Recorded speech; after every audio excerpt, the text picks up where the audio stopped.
My dear friends, welcome back to Cinema Vault. I'm so glad you're here again. Every time I sit down to record one of these discussions, I imagine we're gathered around a table, books stacked aside, cups of tea slowly cooling as we let ourselves wander into stories that feel larger than life. You know, not just movies in the ordinary sense, but texts, living, breathing texts that ask us questions we didn't even know we were carrying. Today, we'll be exploring a new one, Jurassic World Rebirth 2025. Before we set off, let me gently remind you, if you're enjoying these kind of thoughtful dives into cinema, where we peel back the skin of spectacle to find the trembling heart beneath, please consider liking and subscribing, not as formality, but as a way of saying, yes, these conversations matter, these explorations deserve a space. I should also be very clear right from the beginning. This is not a review in the usual sense. I am not here to tell you whether to buy a ticket, whether the special effects deserve applause, or whether the box office will break records. This is something more fragile, more contemplative. What you're about to hear is an intellectual, theoretical, and deeply personal meditation on a work of fiction, imagined through the lens of literature, history, and memory. So if you came expecting a neat verdict, that's not what this is. Instead, we'll explore the film as one might approach a novel in a seminar room, or a poem late at night, slowly, carefully, with attention to resonance rather than utility. The story opens with a kind of silence that doesn't feel empty but weighted, like the hush that precedes confession. We don't see dinosaurs immediately, and that decision alone tells us something. This film is not rushing to show a spectacle. It wants us to notice the ground first, to feel the soil beneath our feet before it begins to quake. A valley is introduced, lush, scarred, both beautiful and wounded. The camera lingers on tree bark cracked from lightning storms, on grasses bent in awkward angles, as if they remember being trampled by larger things. It is not paradise. It is a place with history, a place that feels as though it has already lived several lifetimes before we are allowed in. Into this valley comes Alara, a scientist who doesn't stride so much as she listens. From the very first time we see her, notebook clutched close to her chest, we understand she is someone who carries memory more than ambition. The notebook is her father's, a collection of scribbles that combine paleontology with philosophy, bone diagrams sharing space with lines from poets, margins filled with warnings. Resurrection is not salvation. It is repetition. The page reads, underlined twice. She holds that line like a scar. Her presence is quiet, but it's the quiet of someone who knows that silence can often hold more truth than noise. She arrives with a team, and the film makes sure to show us they are not united in spirit. There's Callum, an engineer who seems as though he's forever running calculations behind his eyes. He has a kind of confidence that comes not from wisdom, but from believing that problems are just puzzles waiting for the right wrench. His lines of dialogue are clipped, efficient, rarely revealing what he actually thinks. There are also biologists, handlers, technicians, all orbiting around the idea that this sanctuary is the dawn of a new era. And then there's Mara, the embedded journalist, whose sharp eyes miss nothing. She presents herself as curious, but not intrusive, yet you can tell she is collecting evidence as if each moment might later need to be retold with precision. The early days in the valley are deceptively calm. Wide shots show herds of smaller herbivores moving through the grass, their skin glistening in the sunlight, their movements almost synchronized. Engineers assure everyone that the enclosures are stable, the technology perfected. There's even a demonstration. Executives gather in glass chambers, sipping champagne, watching as a gentle giant is guided into the open. Everyone claps politely. Alara does not clap. Her eyes are fixed on the way the animal shifts uncomfortably under artificial lights, its nostrils flaring, as if smelling something that shouldn't exist. The first true break in illusion comes quietly. A juvenile raptor-like creature, small, bird-like, full of restless energy, slips through a weakness in the enclosure. It's not violent. It's curious, exploring its freedom with a kind of innocence. Alara approaches slowly, murmuring to it as though it were a frightened child. For a moment, time holds still. The creature tilts its head, watching her, not as predator or prey, but as something unfamiliar. But then the sirens blare, drones swoop, lights flash, and the creature panics, slashing itself against the fence in terror. It's a small injury, but for Alara, it's devastating. Because in that moment, she realizes the sanctuary is not a place of rebirth, but of captivity disguised as care. From here, the cracks widen. Mara, watching all of this, records her thoughts privately. They speak of rebirth as though it were gift, she whispers into her recorder. But what kind of child is born into a world already broken by its parents? Her words hang heavy, like a prophecy. Callum, meanwhile, grows restless with what he calls inefficiencies, power drains, storm vulnerabilities, weak spots in the fencing. He isn't malicious, but he sees problems only in terms of engineering, never in terms of ethics. His mantra is chilling. If I don't optimize it, someone else will. The valley itself becomes a character. There are scenes where the camera pans across its ridges at dawn, the mist curling like breath. But if you watch carefully, you notice the fences hidden in the undergrowth, the hum of machines buried beneath the birdsong. It looks wild, but it isn't.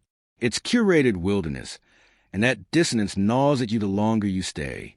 I was reminded of visiting a botanical garden once, how the vines look spontaneous, but then you realized each stone was placed, each path calculated, that moment of recognition, that what we think is nature is actually choreography, returns here in devastating ways. The tension escalates during a public demonstration, meant to impress investors. Smaller herbivores are paraded first, docile and harmless, their movements framed as proof that the system works. Executives smile, already talking about expansion, branding, markets. Alara stands apart, her father's words echoing in her mind. And then a larger hybrid is brought in, a creature engineered to be both impressive and manageable. But the flash of cameras disorients it. It stares confused before charging, not at the people, but at the lights. The glass holds, no one dies, but the illusion shatters. The executives mutter about liability, while Alara sees something else, a being alienated from a world it never asked to enter. What follows is quieter but more disturbing. Callum begins secretly transmitting data outside the team's knowledge, convinced that the technology is too powerful not to be shared.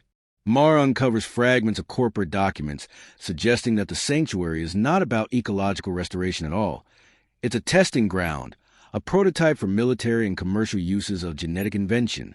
And Alara begins dreaming in images that feel less like sleep and more like haunting. Forests where creatures walk with pages of her father's notes for skin, eyes empty, demanding answers she cannot give. The real turning point comes with the storm. Rain lashes down, lightning cracks across the valley, power grids falter. The fences buckle, the enclosures give way. Creatures roam into spaces never meant for them, their cries piercing the storm. It's chaos, but not mindless chaos. It feels like a memory resurfacing, as though the valley itself has been waiting for this rupture. Amid the destruction, Something else is revealed. The chamber hidden deep below, flooded now, its secrets forced into the open. The chamber is where the sanctuary's true purpose becomes clear. This isn't about dinosaurs as we know them. This is about invention.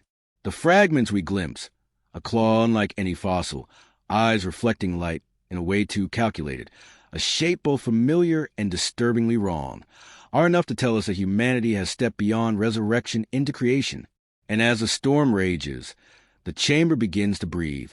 By the time the sky is clear, nothing is the same. The valley is no longer a sanctuary. It's a wound torn open.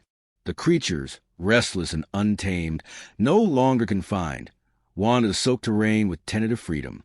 The humans, Alara, Mara, Callum, stand in the hub, drenched and shaken, each carrying different truths.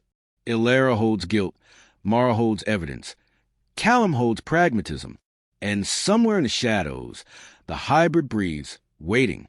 This is where the first half leaves us, not with resolution, but with dread. The sense that everything we thought was stable was only an arrangement of cards, and the storm has scattered them into patterns we can't yet read. When the storm passes, it doesn't feel like survival. It feels like awakening. The valley lies soaked, its machines sputtering, its fences sagging under the weight of rain. Steam rises from ruptured vents, and the silence that follows the chaos is the kind that makes you lean forward, waiting for the next sound. It is in this silence that the sanctuary begins to reveal what it truly is. Not a sanctuary at all, but a stage on which every actor has been miscast. The first signs of unraveling come not from the great beasts, but from the humans. Reinforcement arrive, mercenaries in uniforms disguised as rescue teams. They move with too much precision, their eyes scanning not for survivors, but for assets. Alara watches as they mark creatures on digital pads, whispering into headsets about retrieval quotas. She understands immediately. The storm isn't a disaster. It's the opportunity. The valley is no longer an experiment in ecology, but a harvest ground for invention. Mara, quick to sense the hypocrisy, begins recording openly now. Her earlier voice memos were private, confessions in the dark. Now she broadcasts, her lens fixed on the contradictions around her. She films the creatures' wandering days in the ruined landscape, juxtaposing them with the cold instructions of the mercenaries. Her narration is stripped of metaphor now, raw and biting. We called it rebirth, but what we made was a mirror, and now the mirror refuses to look away. Her footage spreads beyond the valley, carried by signals a corporation cannot entirely suppress. The hybrid emerges in fragments, a claw gouging steel, a low, resonant growl vibrating through the ground, eyes that catch the faintest flicker of light and hold it unblinking. At first, no one knows what to call it, because no name fits. Even the scientists trained to classify and catalog hesitate. It is not a recreation of the past. It is a rehearsal for the future, something humanity has conjured without blueprint or myth to contain it. The creatures bred from fossils are terrifying enough, but this is invention unmoored. There is a sequence that has stayed with me long after leaving the theater. Alara wanders the valley at night, rain still dripping from leaves, when she finds a hybrid at the riverbank. It does not charge, does not roar. Instead, it stands motionless, staring into its own reflection. When it finally turns toward her, the camera lingers on the recognition in its gaze. Not hunger, not fear, recognition. That moment is unbearable in its intimacy. For a breathless instant, it feels as though it knows not only her but all of us, as though it has been born carrying the memory of being made. Callum, for his part, grows more dangerous in his conviction. He believed the hybrid is the future, the perfection of engineering. In hushed tones, he tells Alara, "This isn't the end. This is a prototype. We can refine it. We can control it." His words echo the arrogance that built the valley in the first place, but what makes him frightening is his sincerity. He doesn't twirl a mustache or cackle. He genuinely believes he's saving humanity by steering the technology rather than letting it fall into worse hands. And isn't that the most familiar justification of all? The belief that if destruction is inevitable, better to be the one guiding it. The creatures, freed from their enclosures, begin to reclaim the valley in ways no one predicted. They do not run wild in endless violence, as earlier films might have shown. Instead, they move with uncertainty, exploring, testing, reshaping the terrain. Some fight, yes. Territory is always contested, but others simply graze, drink, lie in the wet grass as though they've been waiting centuries for this dawn. The valley breathes differently now. You sense a new order forming, one that doesn't recognize human blueprints or contracts. The mercenaries escalate. They target the hybrid with specialized traps, deploying nets that shimmer with electric currents, drones programmed to anticipate movement. But the hybrid is not merely strong. It is clever. It learns. It adapts. One by one. The traps fail, not with explosive spectacle, but with subtle reversals. The net torn in silence. The drone redirected into its own controller. Watching it, you realize this is not a battle between predator and prey, but between invention and its inventors. And the invention has already outgrown them. Mara captures one of these failed captures on camera. The hybrid stands in the wreckage of a fallen drone, not triumphant but contemplative. It bends, examines the fragments, then releases a low sound that is almost a hum. Watching it through her lens, Mara whispers, "It doesn't just survive, it studies." That line chills more than any scream of terror could, because suddenly the story isn't about surviving monsters. It's about living alongside something that refuses to fit into our categories of control. The climax builds not toward a single explosion, but toward a confrontation of choices. Illyria, Mara, Callum, and a scattering of survivors retreat to the central hub, the last fortress of human order in the valley. Outside, creatures roam freely, some curious, some hostile, all indifferent to human hierarchies. Inside, the mercenaries argue with the scientists. Callum pleads for preservation, and Mara prepares to broadcast the truth to the world one last time. The hybrid approaches the hub. Its shadow falls across the cracked glass. Its breath fogs the walls. Guns are raised, commands shouted, alarms blaring. But the moment of truth does not arrive in bullets. It arrives in Illyria's trembling hands as she overrides the final system, the master control that still holds a fraction of the valley in check. She disables it. The gates open. The fences fall. The sanctuary exhales for the first time since it was built. Callum screams, calling her reckless. The mercenaries scatter, suddenly realizing their control is gone. Mara films it all, her voice steady. Control was illusion. This is the truth. And outside, the creatures move into the open, not as villains, not as saviors, but as beings finally unshackled. The hybrid does not attack. It lingers at the threshold, watching. Then, with a final look, one that feels almost like acknowledgement, it turns and vanishes into the wilderness. Its fate is left unresolved, its future unknown. That choice, to leave it untamed and undefined, is what makes the ending linger. It is not closure. It is confrontation with uncertainty. The film ends not with destruction but with silence. Illyria walks alone at dawn through the valley, now alive in ways it has never been. Mist hangs low. Creatures graze in the distance. The ground is scarred but fertile. She carries her father's notebook, now water-damaged, pages unreadable except for that one line. Resurrection is not salvation. It is repetition. She closes a notebook, smiles faintly, not with triumph, not with despair, but with recognition. She has not broken the cycle. She has stepped outside of it. The final shot belongs to the hybrid. Perched on a cliff overlooking the valley, it breathes slowly, scanning the horizon. There is no roar, no music swelling, only breath. The breath of something that should not exist, and yet does. The camera lingers, demanding we ask ourselves, what are we created? And can we ever take it back? When the credits roll, what stays is not the spectacle of creatures or the chaos of the storm. What stays is the question. The question of whether our inventions are tools, idols, or children. The question of whether rebirth is ever truly renewal or merely the repetition of our arrogance with new skin. The question of whether humility, rather than mastery, might be the only way forward. And that is where the story leaves us, unsettled, haunted, but strangely tender. A film that doesn't close the door but opens it wider, asking us to live with the uncertainty of what we've made. What has stayed with me most are not the storms or the roars, or even the sight of fences collapsing into mud, but the people. The faces that carried the weight of decisions too large for one body bear. The silences that spoke louder than all the alarms. When I think back on the film, I don't remember a sequence of action so much as I remember Lara clutching her father's notebook with both hands, as though the paper could anchor her to a world that made sense. The notebook was never just paper. It was inheritance, a burden disguised as guidance. Her father's words. Resurrection is not salvation. It is repetition.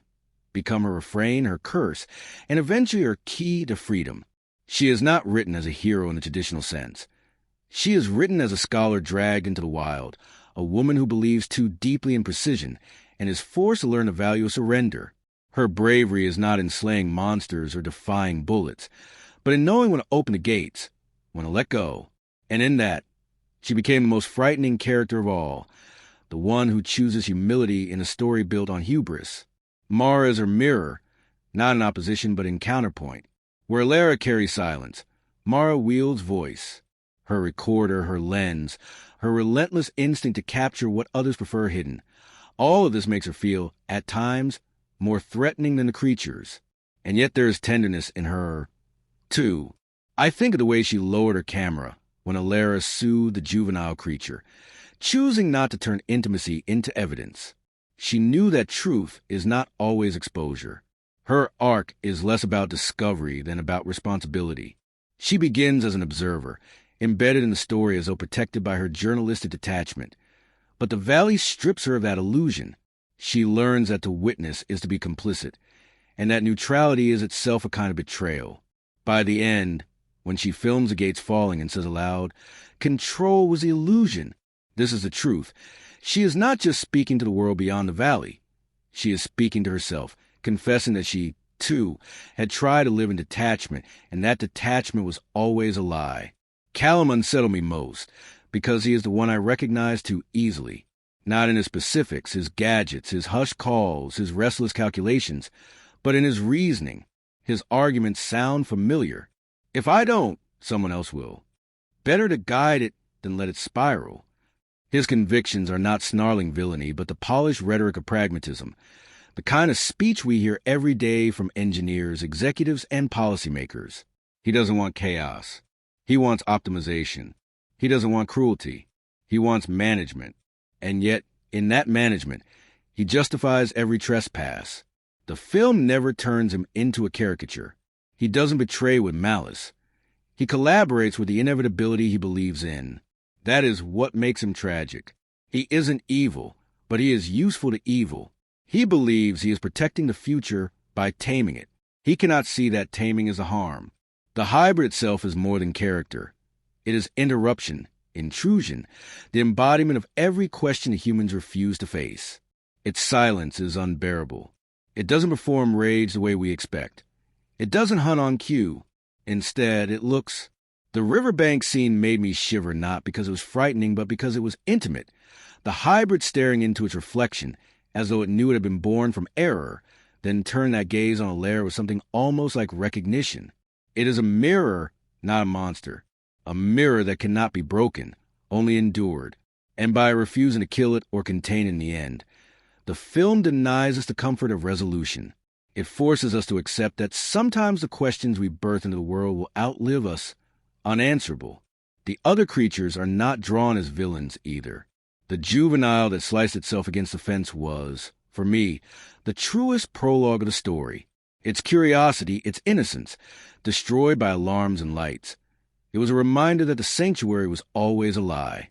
The larger herbivores wandering after the storm, tentative, confused but alive, made the valley feel less like battlefield and more like recovery ward. They are not metaphors for vengeance. They are metaphors for inheritance. They remind us that nature doesn't owe us awe or fear. It simply continues, indifferent, even after our collapse. Even the faceless groups in the story linger with me. The mercenaries in rescue uniforms, efficient and cold, represent the machinery of systems that call themselves saviors while serving profit. The believers who saw the creatures as prophets complicate the narrative further. They are not written as ignorant fanatics, but as former scientists, caretakers, wanderers who decided that unneeded ritual. They remind us that reverence itself can be misused, that devotion is no safer than control if it slips into power. They don't resolve into right or wrong. They remain provocations, asking whether our own attempts at wonder are really any different. The sanctuary itself becomes a character, living, breathing, curated wilderness that reveals its artifice in the storm. At first it looks like a garden, the kind where paths feel spontaneous, until you realize each stone was placed. But when the rain tears down the fences, when the ground softens into mud and the machines drown, the valley reclaims itself. It is not restored, not healed, but freed. It feels in those moments, less like a setting and more like a chorus in a Greek tragedy, reminding mortals that their stage is borrowed. Illyria's father, though absent, haunts every frame. His words guide her, accuse her, echo in her dreams. He represents a shadow of wisdom inherited too late, the warning we write for our children only after it's too late to save ourselves. His notebook is scripture and burden both, a reminder that knowledge without humility is just another form of arrogance. What binds all these characters together is not their roles, but their answers to the same question. What do we owe what we have made? Illyria answers with restraint. Mara answers with revelation. Callum answers with management. The believers answer with reverence. The mercenaries answer with obedience. The creatures answer with indifference. The hybrid answers with presence. And none of these answers cancel the others. They collide. And it is in that collision that the story finds its resonance. When I think of them now, I don't see heroes or villains. I see mirrors. Illyria teaching me that humility is not surrender, but courage. Mara teaching me that witnessing is never neutral. Callum teaching me that pragmatism can be the most dangerous creed of all. The hybrid teaching me that some questions can't be answered, only carried. Even the valley teaching me that control is always temporary, and that beauty curated is beauty already lost. This is why the characters linger longer than the spectacle, because they are not written to be admired or despised, but to be recognized. And recognition is always the most unsettling form of intimacy. What I find endlessly fascinating is not only what happens on screen, but what happens behind the curtain. Stories are never just what we are shown. They are also the accidents, the strange choices, the unrepeatable circumstances that shape them. This film, with its haunting silence and its storm-battered valley, carries its own collection of odd truths, the kind that make you lean back and smile, wondering how much of art is ever really intentional and how much is born of chance. One of the strangest details lies in how the opening silence came to be. Originally, I've heard, the script began with more traditional prologue. Thunderous roars, sweeping helicopter shots, the kind of spectacle audiences expect from this franchise. But when they tested those sequences, something felt hollow. It was a sound engineer, not a director or producer, who suggested beginning instead with dew dripping from a leaf, with worms moving in the soil. The suggestion was almost dismissed as absurd. Yet when they tried it, the crew reportedly fell silent, goosebumps rising in the editing room. What was meant as a placeholder soundscape ended up setting the entire tone of the film. That small act of listening differently became the seed of its unsettling power. Another peculiar fact involves Illyria's notebook. It wasn't written by a prop designer or a script supervisor. It was compiled over months by one of the screenwriters who filled it with actual poetry, drawings of fossil fragments, and fragments of philosophical texts in his own handwriting. The actors were not told what was inside until they began filming. Laura, the actress playing Illyria, opened a notebook during an early scene and was startled to find real underlined lines. Among them, resurrection is not salvation, it is repetition. Her genuine reaction to holding that battered artifact was what the camera caught, and they decided to keep it as a motif throughout the story. In other words, one of the film's central themes came not from deliberate planning, but from a writer's obsessive scribbling, left lying around for discovery. Mara's recorder is another oddity. The prop department gave her a functional device, not just a shell. She was told she could record her thoughts between takes if she wanted to immerse herself more deeply in character. Apparently, she took that invitation seriously, speaking into it even when cameras weren't rolling. When the editors sifted through footage later, they found her private mutterings, lines of observation, musings about inheritance, anger at corporate greed. Some of these were slipped into the film, unscripted. That haunting line, "They speak of rebirth as though it were a gift, but what kind of child is born into a world already broken by his parents?" was one of those unscripted diary entries. It was never in the script at all. That strangeness, that porous boundary between acting and confessing, is part of why the character feels so alive. The storm sequence, which became the turning point of the film, almost didn't happen. The valley set was scheduled for clear skies and long, wide establishing shots. But nature intervened. A storm rolled to the actual filming location, drenching equipment, knocking out power, and forcing the crew to huddle in tents. They might have waited it out, but someone suggested filming anyway, capturing whatever chaos unfolded. That decision changed the entire narrative. The images of soaked grass, sagging fences, and real lightning splitting the sky were not planned. They were salvaged from disaster. What might have been an interruption became the heartbeat of the story. The set designer later joked, "The weather wrote the script better than we could." The hybrid creature itself has strange origins too. Unlike other films where visual effects dominate, they use an enormous animatronic rig for certain scenes. Massive, heavy, unwieldy. The crew called it the Silent One, because whenever its eyes lit up, everyone grew unnervingly quiet. There's a story that during one night shoot, the animatronic moved unexpectedly, its head turning with eerie smoothness, though no one had given a cue. Some say it was a glitch. Others swear it was because of power fluctuations from the storm. Either way, the cast reacted instinctively, stepping back, their fear unscripted.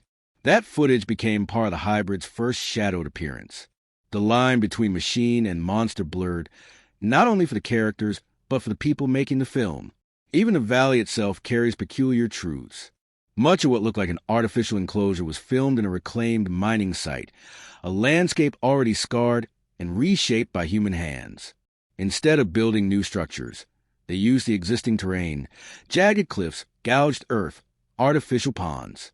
The land itself bore witness to exploitation, which gave the story a layer of resonance the crew could not have fabricated. Sometimes art finds its metaphors ready-made in reality.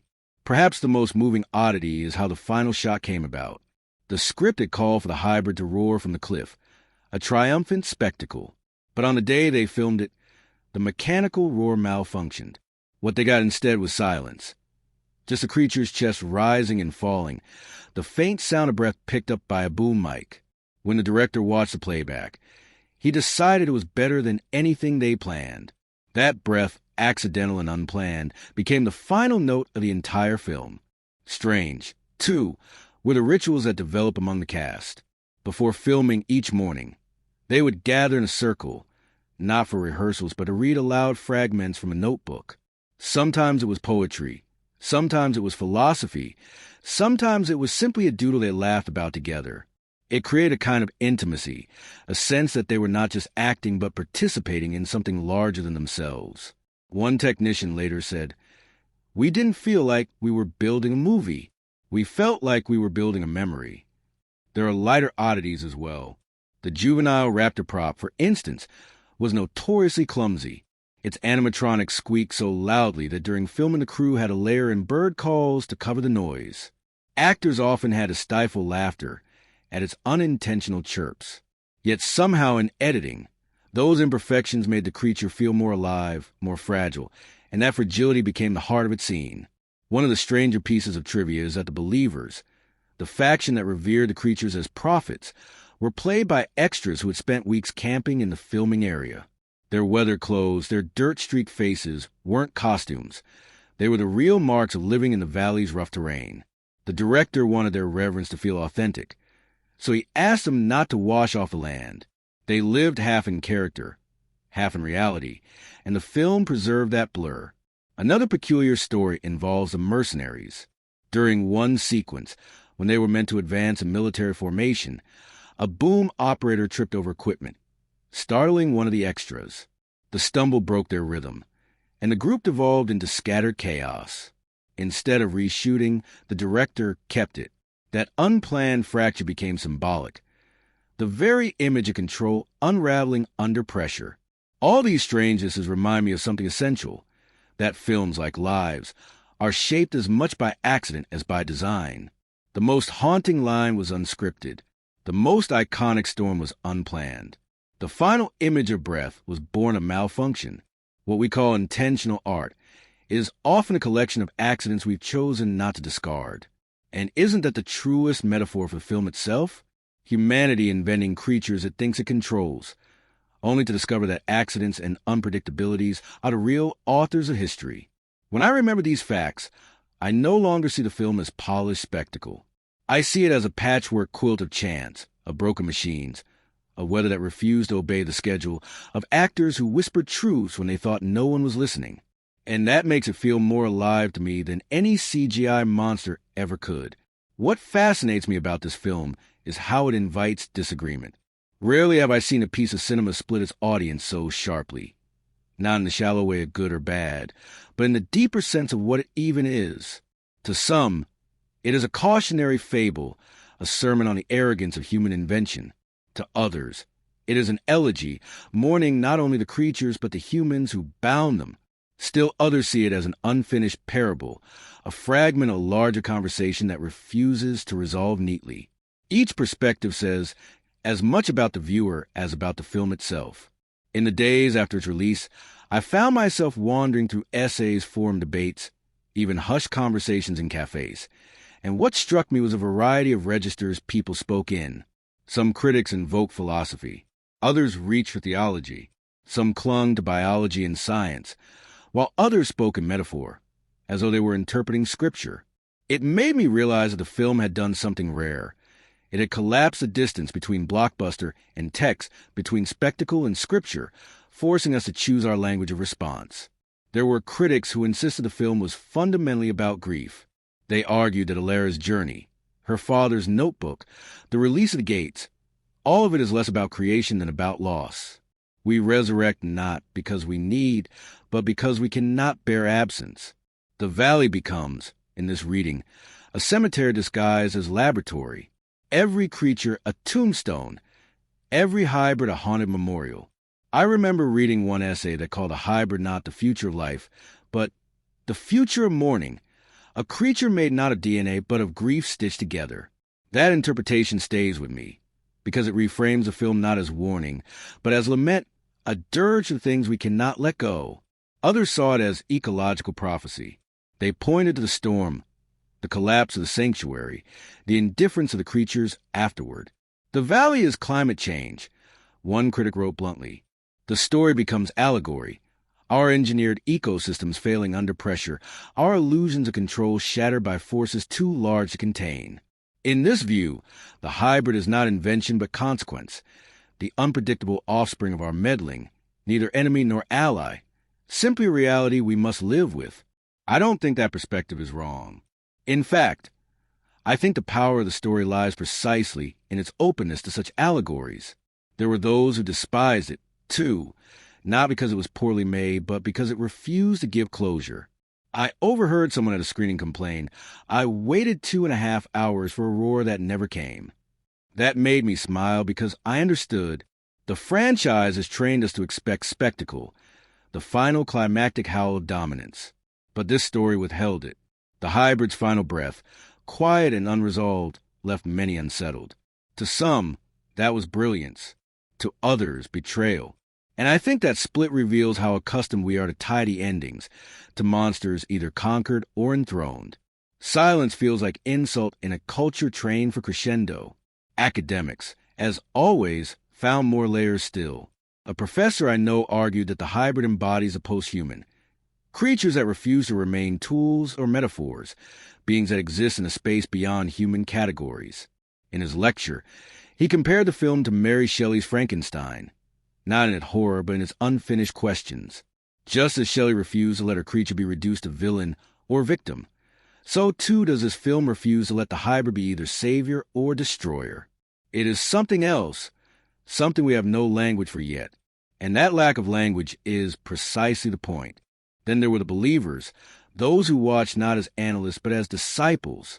Online communities sprung up treating the film as modern myth, quoting Mara's unscripted lines as though they were scripture. Control was illusion. This is the truth, circulated like mantra.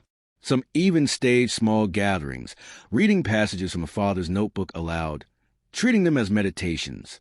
I confess, part of me bristles at this, at art being elevated into ritual, but another part of me admires it. Because isn't that what myth has always been? A story so charged it burst beyond entertainment into meaning? The most surprising perspective came from children. In classrooms, teachers reported students didn't see the hybrid as terrifying at all. They saw it as lonely. They drew pictures of it sitting by the river, staring into its reflection, waiting for a friend. To them, it wasn't monster or metaphor but orphan. That perspective, innocent and piercing, reframed the film in ways no critic's essay ever could. Children don't demand allegory. They respond with empathy. They remind us that sometimes the deepest truth is not analysis but recognition. As for the events around the film itself, its release was itself a kind of spectacle.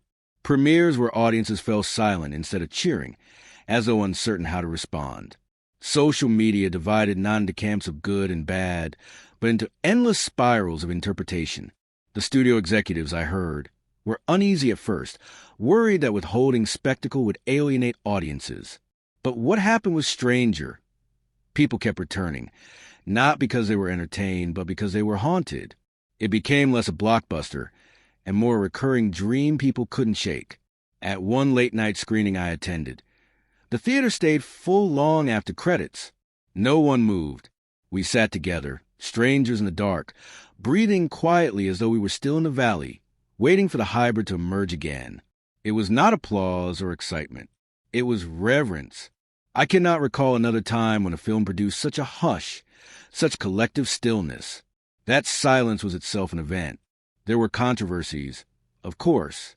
Animal rights groups criticized the metaphors of creation, arguing that the film still aestheticized captivity.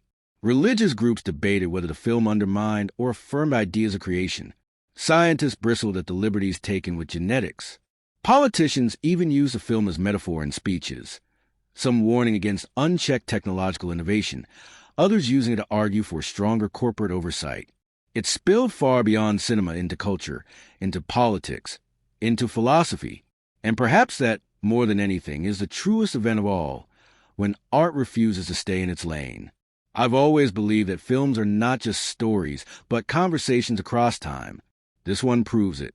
The debates it sparked, the arguments it fueled, the meditations it provoked, these are not accidents. They are part of the film itself. To watch it is to enter into a dialogue, one that doesn't end when the credits roll. And so, when I think of its critical perspectives and cultural ripples, I realize the film has already done what its characters could not. It has escaped its sanctuary. It has leapt beyond its fences and now roams freely in our imaginations, indifferent to whether we call it triumph or failure. Like the hybrid, it studies us, it forces us to study ourselves. What intrigues me most about the production of this film is how fragile and unpredictable the process was, and how much of what we now consider essential emerged not from design, but from accidents, hesitations, and stubborn choices made in the quiet corners of the set. So much of what we witness on screen carries with it the fingerprints of exhaustion, improvisation, even doubt. To me, this makes the finished work feel more alive, because it reminds us that stories are born in struggle, not perfection. The valley set itself is where most of these stories begin. It wasn't built on sound stages with green screens dominating every frame. The director insisted on filming in a real location, an abandoned mining site transformed with foliage, scaffolds, and artificial fencing. This choice frustrated producers because it was messy, unpredictable, and more expensive than simply rendering environments later.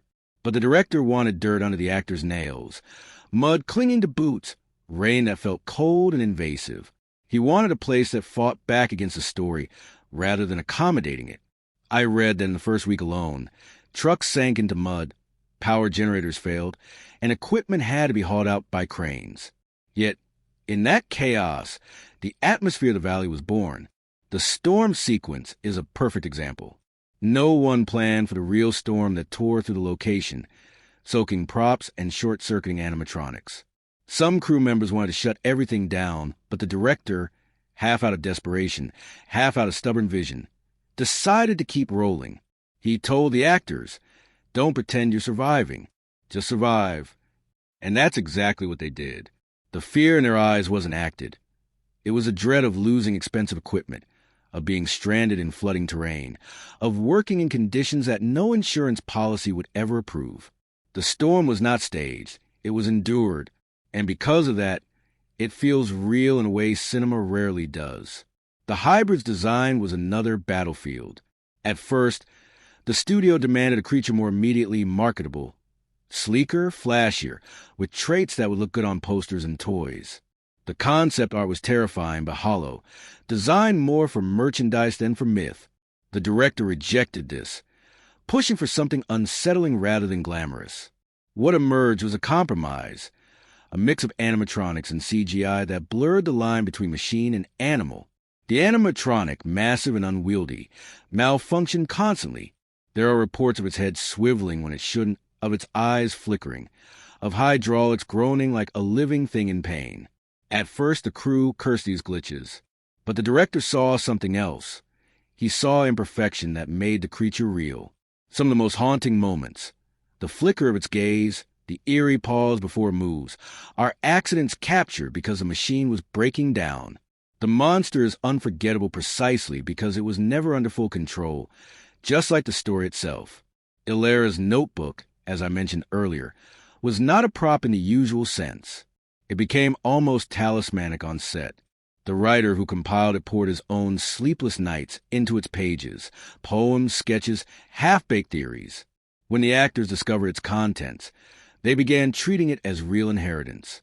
Laura carried it with her even when cameras weren't rolling, flipping through its water-stained pages during breaks, scribbling her own marginalia as though she too were adding to a legacy.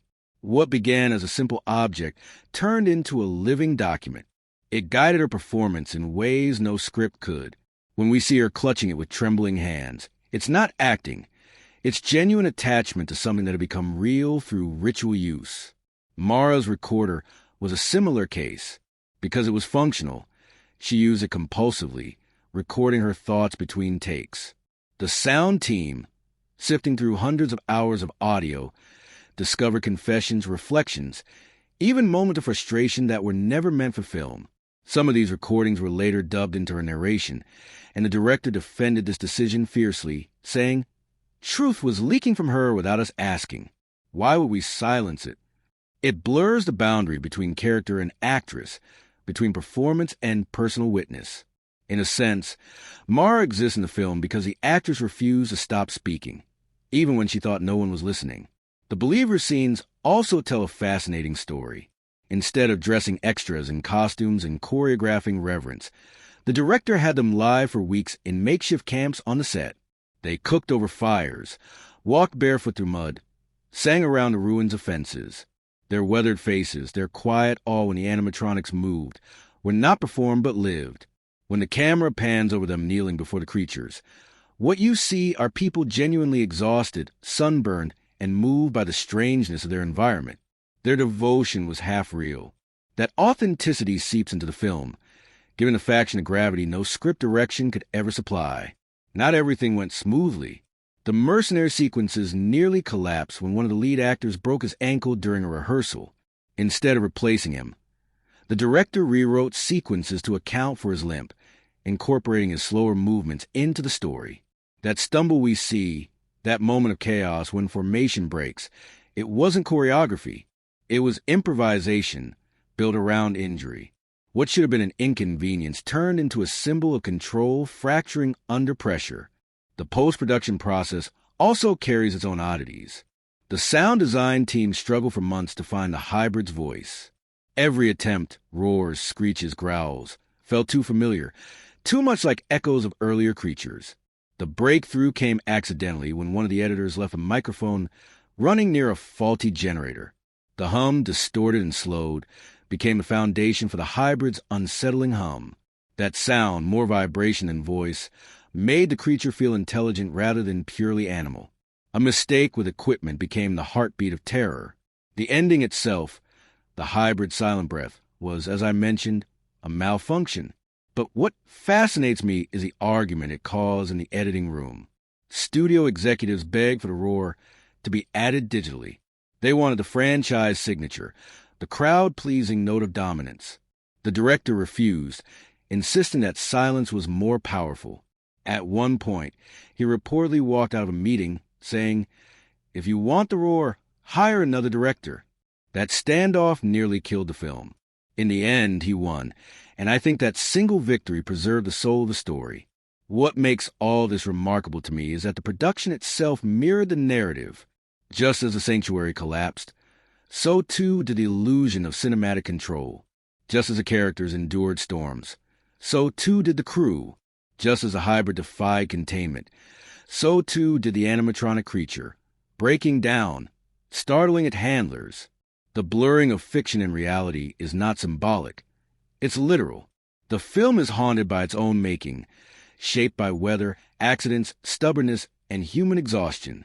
When I think of production, I see not glossy behind-the-scenes reels, but tired faces covered in mud, machines sparking in the rain, notebooks filled with real handwriting, recorders filled with unscripted confessions.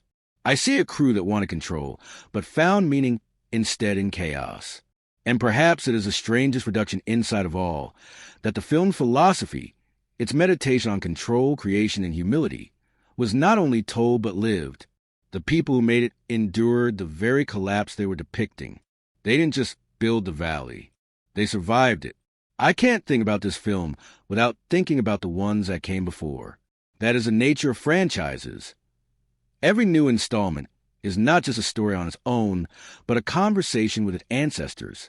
It's like walking into a family gathering where the ghosts are louder than the living. The first time I watched this latest entry, I felt those ghosts sitting beside me in the theater. They were not just memories of spectacle and roars. They were reminders of how I grew up, of when I first encountered these creatures in the dark, when I first felt the awe and terror of a world too large for fences. The earliest film still feels like lightning in a bottle, even now. I remember sitting cross-legged on the carpet as a child, the lights off, my family leaning forward with mouths open, when those gates opened and the music swelled. It wasn't just cinema, it was revelation. Dinosaurs on screen, not as cartoons or clumsy stop-motion, but breathing, sweating, roaring beings. That sense of wonder defined an entire generation's imagination. Watching that film today, I still feel the thrum in my chest. The creatures were more than spectacle. They were promises. Promises that cinema could resurrect the impossible. The later sequels, though, began to feel different. They became louder, faster, more entangled with merchandise and theme park tie-ins. I don't mean that dismissively. I was still captivated as a teenager when the second and third films came out, still thrilled by the chase sequences, still eager to see which new species would be unveiled. But looking back, I see how they shifted the tone. Where the first film balanced all with restraint, the later ones leaned more heavily on adrenaline. The questions of ethics, responsibility, and humility were still there, but they were buried under collapsing towers and longer teeth. The creatures were spectacle before they were philosophy, and as much as I enjoyed them, they never haunted me the way the original did. The reboots that followed tried to straddle both impulses. They wanted to honor the awe, while also delivering bigger, sleeker monsters for modern audiences. I remember sitting in the theater during one of those entries, hearing the familiar musical motif rise, and feeling both excitement and melancholy. Excitement because it was a return, a continuation of childhood wonder. Melancholy because it felt calculated, as though nostalgia itself had become a kind of commodity. The creatures were astonishing, yes, but they were also safe in their predictability. We knew there would be a hybrid. We knew there would be betrayal. We knew someone would deliver a speech about control. It was enjoyable, but it wasn't unsettling. It didn't leave me questioning myself the way the first one had. That is why this new film feels so different. It doesn't try to dazzle us with theme park spectacle. It doesn't polish the creatures into icons. Instead, it drags us into silence, into mud, into storms that ruin the stage. Where the first film whispered, "Look what we can create," and the later film shouted, "Look how much bigger we can make it." This one mutters, "Look at what we cannot escape." It is less about invention than consequence, less about science than grief, less about spectacle than humility. In that way, it feels like the truest heir to the original, not because it replicates its formula, but because it restores its unease. There's also something striking in how the creatures themselves are framed. In the early installments, they were marvels first, danger second. We gazed at them with childlike awe. Even when they hunted, we admired them. Later, in the action-heavy sequels, they became threats first, metaphors for chaos and survival. But in this new film, they are neither marvel nor threat. They are presences. They are inevitabilities. They wander the valley not as miracles or villains, but as reminders that life continues, indifferent to our narratives. That indifference is more frightening than any roar. Comparing Alara to the earlier human characters is equally revealing. The franchise has given us scientists, adventurers, soldiers, profiteers, all wrestling with questions of control, all trying to impose or resist order. But Alara is quieter. She doesn't stride into the valley as visionary or warrior. She inherits it reluctantly, carrying her father's words like stones in her pocket. Her courage lies not in controlling, but in surrendering. In a way, she embodies what earlier characters never could. The humility to admit defeat, to open the gates instead of rebuilding them. She is the anti-visionary, the scholar who learns that knowledge alone cannot save us. Callum, too, feels like a reflection of earlier archetypes, the greedy executives, the weaponizers, the pragmatists. But where earlier villains often tipped into caricature, Callum remains painfully recognizable. His logic is not outrageous. It's reasonable. If I don't, someone else will. That argument is echoed through every installment, but here it is stripped of grandeur, shown as weary resignation. He is less monster than mirror, reminding us that the most dangerous justifications are often the most ordinary. Even the hybrid feels like a commentary on its predecessors. Previous hybrids were designed as attractions for us as much as the fictional parks. Bigger, deadlier, more marketable. They were cinematic stunts. But this one is different. It doesn't dazzle, it unsettles. It doesn't roar for our applause. It hums in silence. It isn't designed to excite, but to haunt. In that sense, it feels like a repudiation of what came before, a reminder that monsters should disturb us, not entertain us. I think of the endings, too. The first film ended with escape, with characters carried away by a helicopter, looking back on what they had barely survived. It left us with awe, yes, but also relief. The later films often ended with spectacle. Creatures clashing, villains punished, survivors standing in dramatic tableau. They offered closure, however fleeting. This new film refuses closure. It ends not with roar or flight, but with breath, quiet and unresolved. It leaves us sitting in the valley, staring into the hybrid's eyes, with no promise of safety. It is closer to a question than a conclusion. And in that refusal, it feels more honest than any of its predecessors. In comparing them, I realize the arc of the franchise itself mirrors the story it tells. It began with awe, descended into control and spectacle, and now arrives at humility and unease. The journey of the films parallels the journey of the creatures, from marvels to commodities to inevitabilities. The franchise has grown older just as we have. What thrilled us as children now troubles us as adults. What once promised wonder now delivers consequence. And maybe that is the only way it could have gone.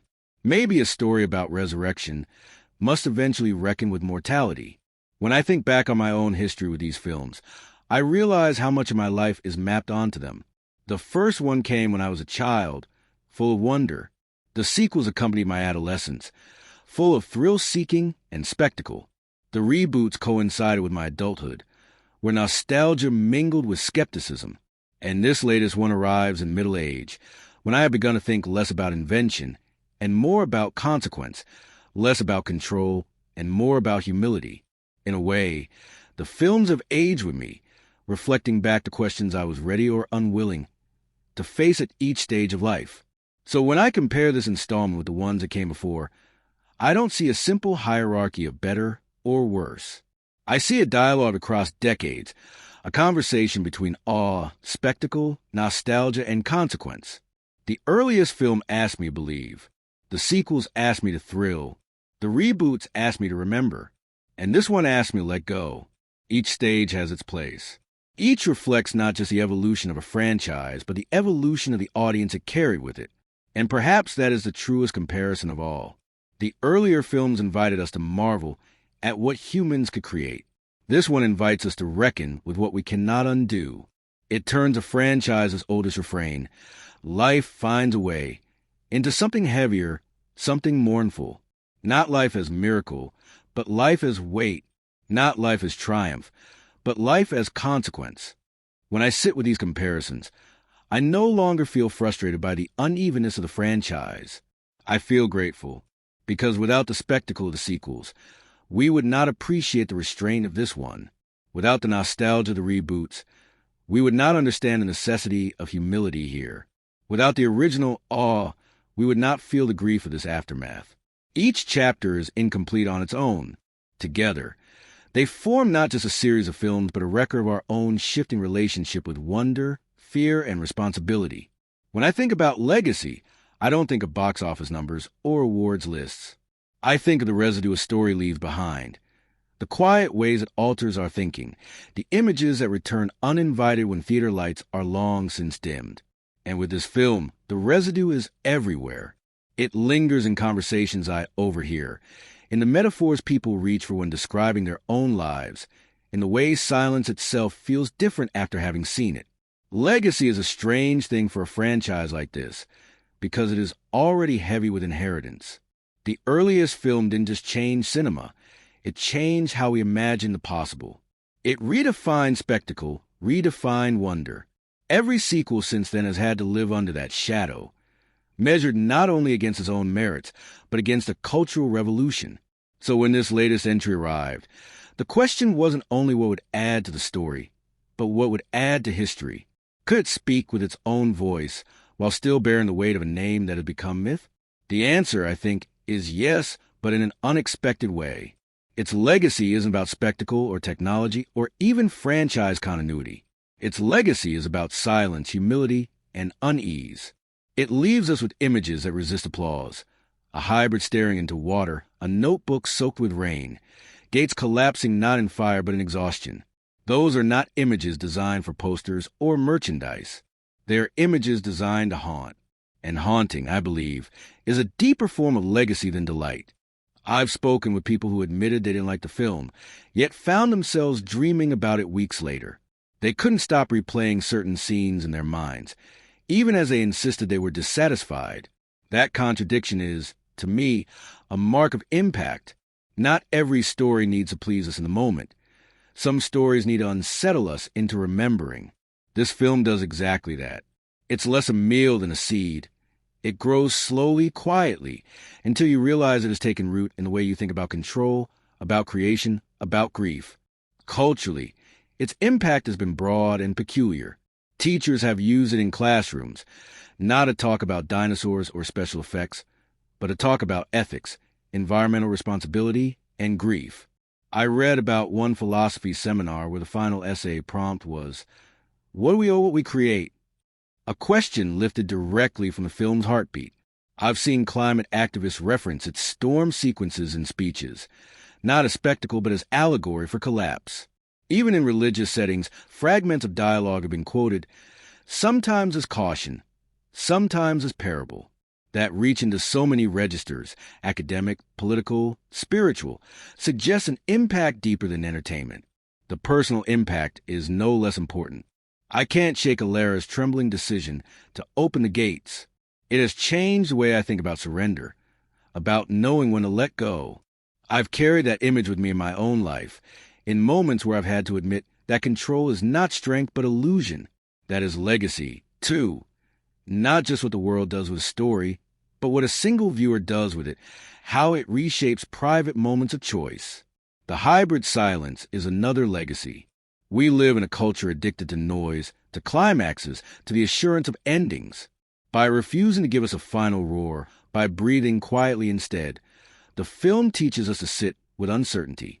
That is a gift, though it feels like a wound. It forces us to imagine futures not neatly tied, to live with questions unanswered. In an age of spectacle, that is perhaps the most radical act a blockbuster can commit. When I consider the franchise as a whole, this entry's impact is to bend the arc downward into humility. The first film raised the curtain on awe. The sequels expanded into chaos. The reboots commodified nostalgia. And now, this film closes the circle by asking us to let go, to reckon with consequence rather than invention. Its legacy is to shift the tone from triumph to lament. That shift is profound because it redefines what this story has always been about. It tells us retroactively that the creatures were never just about awe or terror.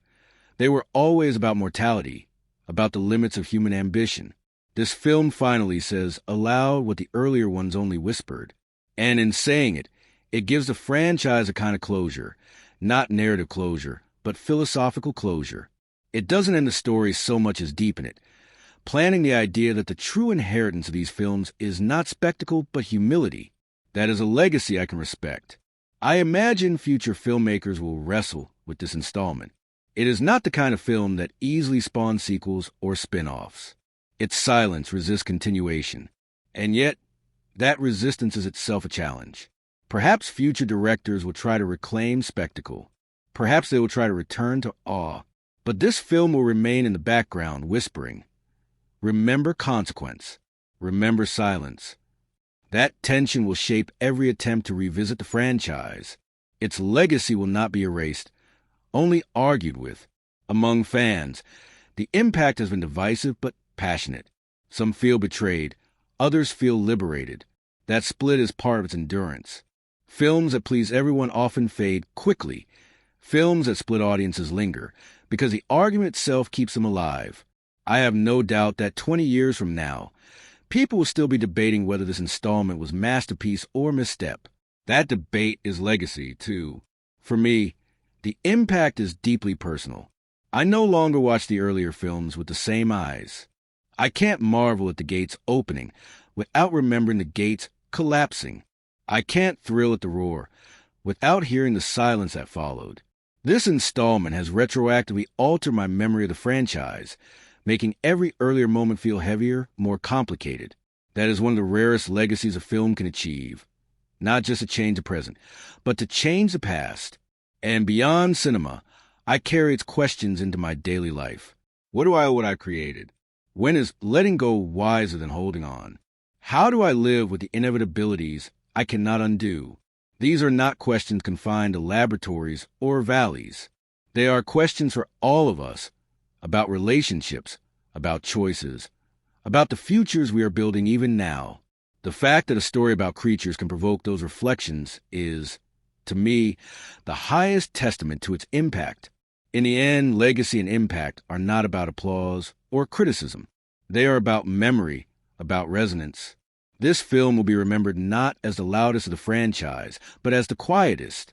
And in that quiet, it may prove to be the most enduring, because silence lingers longer than spectacle, because unanswered questions echo longer than resolved ones, because humility, though less dazzling than awe, leaves a deeper mark. And so, when I think of this story's place in history, I see it not as crown or finale, but as haunting. It will not be celebrated the way the original was. It will not thrill audiences the way the sequels tried to, but it will endure, like the hybrid by the river, watching us from the edges of memory. And maybe that is the truest legacy of all, not to dominate our attention, but to dwell quietly in our imaginations, forever unsettling, forever unresolved. What fascinates me most about the reception of this film is not simply the usual dance of critics versus fans, but the way it spilled outward, refusing to remain neatly in the box of blockbuster discourse. People didn't just debate whether they liked it or not. They wrestled with what it meant, how it made them feel, what it demanded of them. That, to me, is a true measure of cultural impact. Not applause or boos, but restless, lingering argument. I remember the night of the premiere. The air in the theater was charged, not just with anticipation, but with expectation. Generations of audiences had grown up with these stories. Parents brought their children. Children dragged along grandparents. And each carried their own memory of gates opening, of roars in the dark, of spectacle. People came not just for a film, but for a reunion with their own pasts. And then, when the credits rolled, the room didn't explode into cheers the way it usually does. It fell into a kind of quiet confusion. Some clapped hesitantly. Others simply stood in silence, as though they were still trying to process what had just been taken from them or given to them. That first silence was telling. It mirrored the hybrid's final breath. Unresolved, uncomfortable. I walked out of the theater into a lobby buzzing with contradictory voices. One group near me praised restraint, calling it the most daring thing the franchise has ever done. Another group groaned about being robbed of spectacle. I waited all movie for a roar that never came, one man muttered. That split became the pattern everywhere. Admiration and frustration, reverence and resentment. The film didn't deliver consensus. It delivered fracture. Critics seized on this immediately. Some hailed it as art house disguised as blockbuster, praising its courage to dismantle spectacle in favor of meditation. They compared it to Tarkovsky, to Malick, to Shelley. Others dismissed it as pretentious, claiming it mistook slowness for profundity, ambiguity for depth. One review I read began with the line, "This is not the rebirth of a franchise, it is its funeral." Another countered a day later, "If this is a funeral, it is the most necessary one we've ever witnessed." That kind of polarity isn't weakness. It is vitality. It means the story pierced deeply enough to provoke extremes. Audiences online echoed the divide, though with even sharper edges. Hashtags sprouted overnight, some celebrating its return to truth, others demanding justice for the roar. Memes mocked its silence. Essays defended it passionately. I stumbled into threads where fans argued for hours over whether Alara's decision was heroic or cowardly, whether Cal was villain or victim, whether the hybrid symbolized grief, climate change, or nothing at all. What struck me was the seriousness of these arguments. They weren't shallow fandom debates about favorite dinosaurs. They were debates about ethics, theology, even philosophy. In that sense, the film transformed casual viewers into reluctant scholars. But it wasn't only intellectuals and critics who engaged. Children, as always, saw it differently. Teachers reported students describing the hybrid as sad rather than scary. They drew pictures of it sitting alone, staring at water, waiting for a friend. Their empathy cut through all the adult allegory. They didn't need metaphors of climate or hubris. They simply recognized loneliness. That kind of reception moves me deeply, because it shows how art can bypass intellectual defenses and speak directly to emotional truth. Religious communities, too, reacted in fascinating ways. Some faith leaders condemned it as an attack on creation, portraying humans as irresponsible gods. Others embraced it as parable, pointing to Alara's surrender as a model of humility before forces greater than ourselves. I even attended a small discussion in a church basement where congregants debated whether the hybrid represented humanity's own sins, creations that turned back on us, demanding reconciliation. That a blockbuster film could inspire theological debate in such settings is remarkable. In academia, the debates became even more intricate. I read papers likening Alara to Prometheus, arguing that her choice to release rather than control represents a radical inversion of myth. Others compared the hybrid to the golem of Jewish folklore, created to serve, but ultimately transcending its maker's intentions. Seminars dissected the notebook as a textual artifact, a stand-in for scripture, a palimpsest of grief and hope. Some even suggested the film itself as a notebook, a fragmented record of humanity's attempt to reckon with forces it unleashed but cannot master. And then there was the political reception. Politicians seized on it almost instantly. Environmentalists invoked the storm scenes as metaphors for climate crisis. Tech skeptics used it as warning against AI and genetic engineering.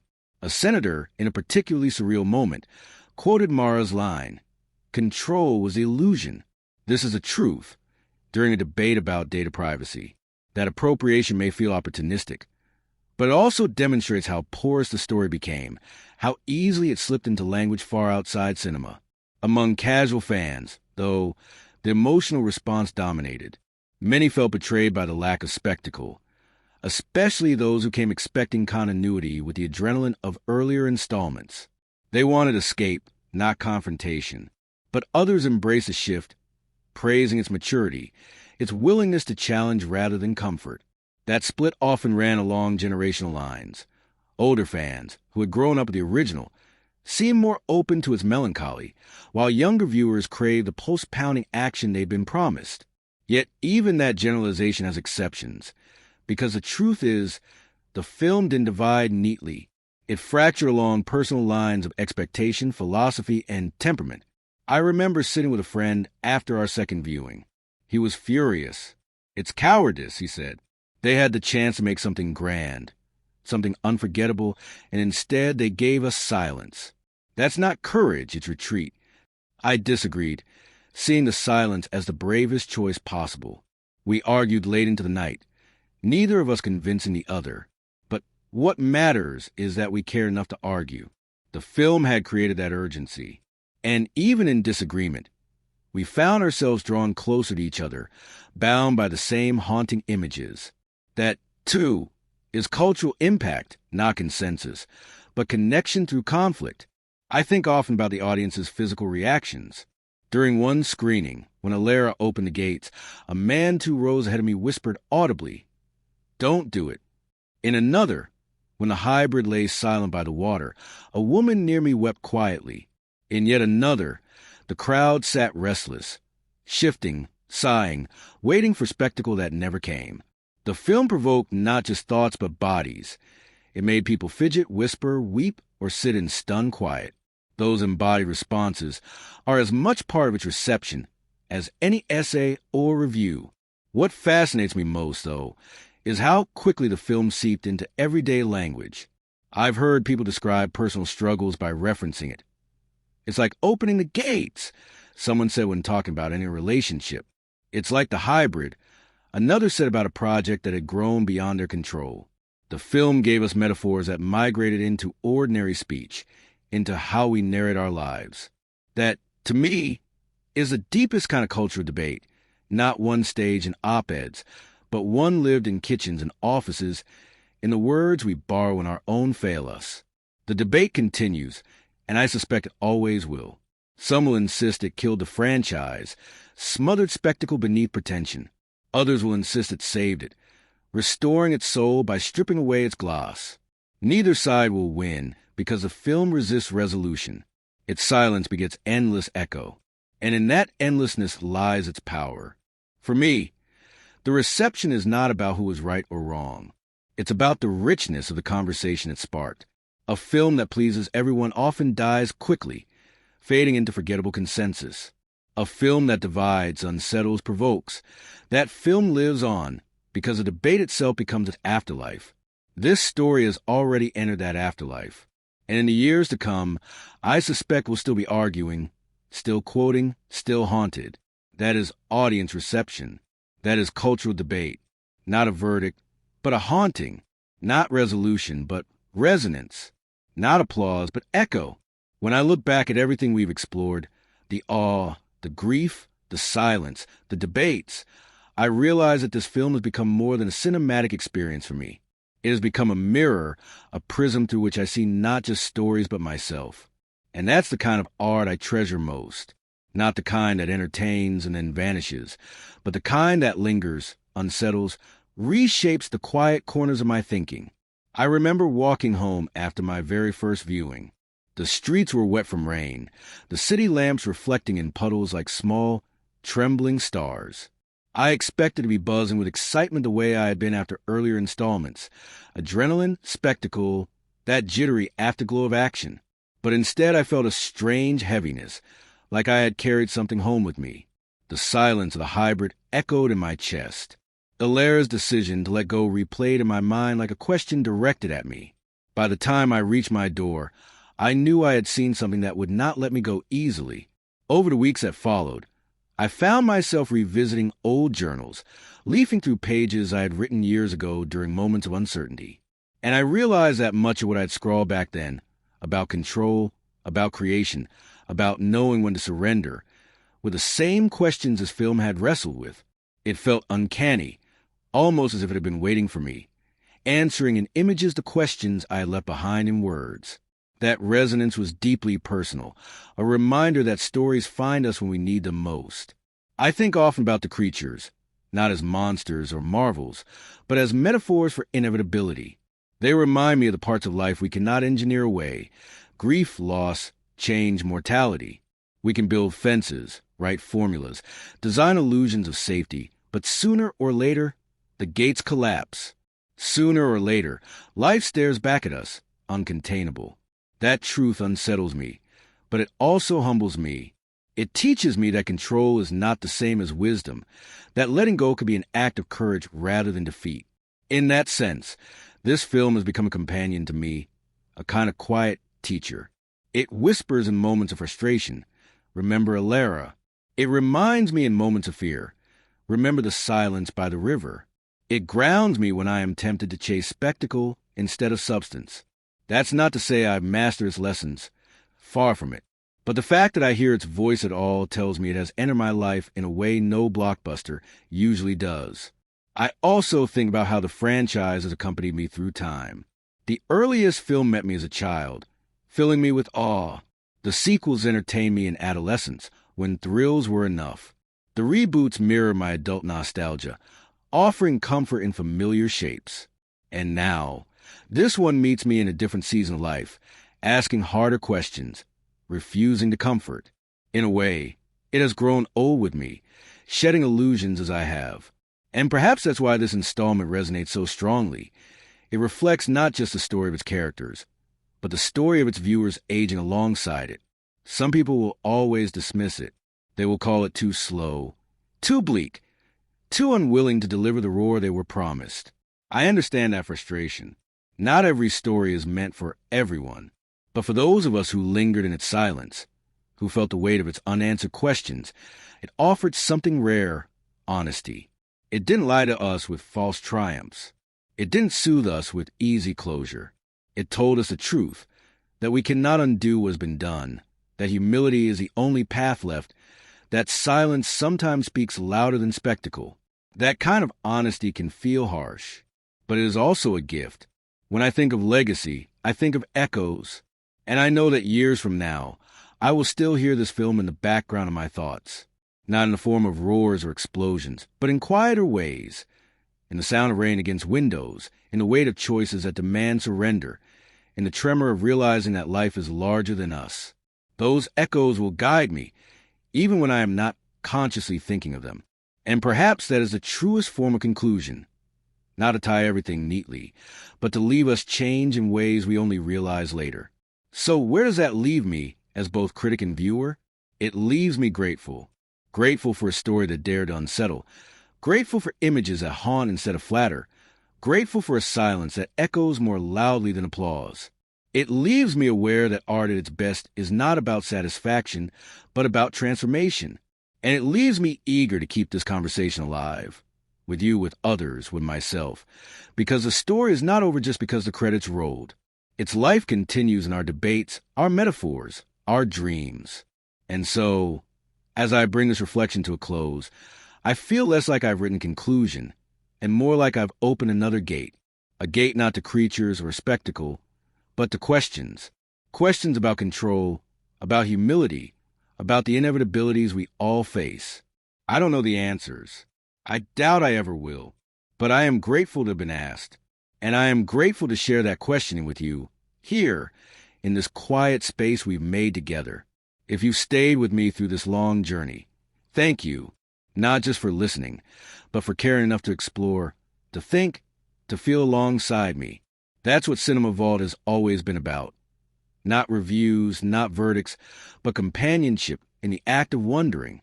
And I hope, wherever you are, you carry some of the story with you, not as certainty, but as echo. Because echoes, in the end, are what endure.